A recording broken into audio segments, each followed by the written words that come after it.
there's a maturity there, and Tanner is one that, just like Cole, both of those guys, they're kind of even keel kids. They don't get all they don't get all caught up in a bad play. They don't let plays, not so good plays, affect the next play, and they calm everybody down, and they can, all of them, both of them are loud. They can communicate well. Both of them are smart, so they have confidence in both of them. Tanner had some snap problems on. Yeah, he had a couple snap problems on Saturday. From time to time when he gets fatigued, those things show up. So, even today in practice, we got to continue to work through those. So, again, not ideal, but when you get a guy like Decker that leaves, now you're kind of a little bit short in that position in terms of the guys that can step in and be functional, and uphold, the responsibilities of that position. Are there noticeable differences in those different lineup combinations? Like when you watch film, does the Tanner Farmer, Bo Wilson offensive line look different than the Cole and Tanner offensive line? Are there different strengths and weaknesses between those? Yes and no. They look different in that, they're different players.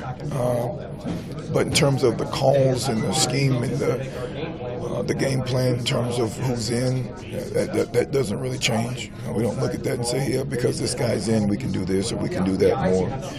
Obviously, we know the strengths and the limitations of all of our guys, so we try to keep guys out of certain situations.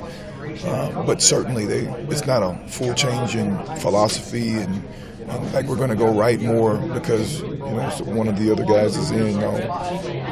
We call our offense, and those guys have to know what they're doing, whatever position they're playing. Bo plays right and left. Bo Wilson plays right and left, so he's done a good job of stepping up at both guards. I think he played a little left in I think it was the Michigan game, I believe. So. How would you assess Cole's performance throughout the season? He's hot and cold. I think he's done a good, not a great job of managing that position. We're continually working on some of the fundamentals of hip leverage and tight hands and things of that nature. I thought communication-wise, I thought he's been pretty good. There's not been a holy crap, why did you make this call when you should have made that call?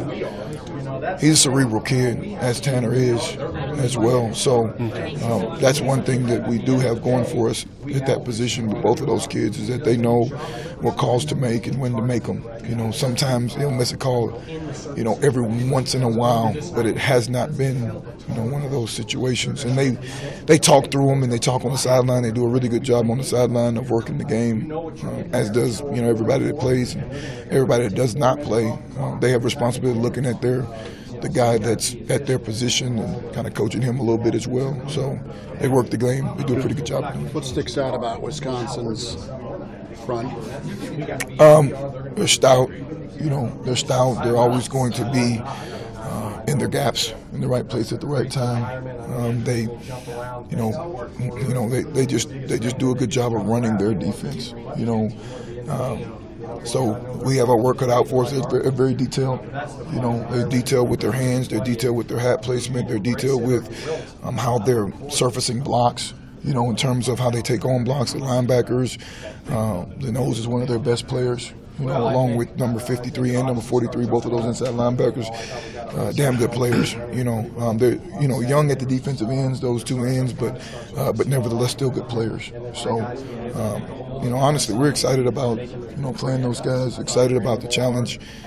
As we are every week, and we know, week in, week out, it's on us, so we're prepared for it. You've kind of talked about that six-man rotation you guys have had. Any progress there in terms of who that seventh or eighth guy might be? Should the need arise? Not right now. Not right now. And a lot of times that comes with game reps. We haven't had an opportunity to really get guys in there and see what those reps really look like. With the scores that have been, close games, with the exception of the Michigan game, we've been having to play, the guys that we feel confident in, close games and making the right calls and executing the right technique. you get some of those young guys in there. Trent is close. I think Trent is close. I think Sichterman is very close. We need to get those guys in, and we need to get those guys those reps so that as they continue to get those reps, they get more confidence. And now as they get more confidence, we get more confidence, and it works. It works. It's the same way. As they get confidence, we get confidence, and we get more confidence in putting them in. How do you feel like Matt Farniok's right tackle? I think this is the most he's played at that position. He's done a good job. He's done a good job. Certainly, there's some things that we continue to have to work on with him, especially in protection. But I think he's done a really good job. I thought he had his best game this past week. Left tackle had his best game this past week. He was doing a really good job in protection, finished blocks. He was the guy that he came here to be. Brendan Hymas, both of those tackles, didn't do a bad job this past game. So, I'm excited about where they're going, where they're trending, and really getting them more and more reps. As those guys get more and more reps and get more and more comfortable with the offense and work the process, and, work the routine. You can see, that they kind of have it down. They're getting it down more and more.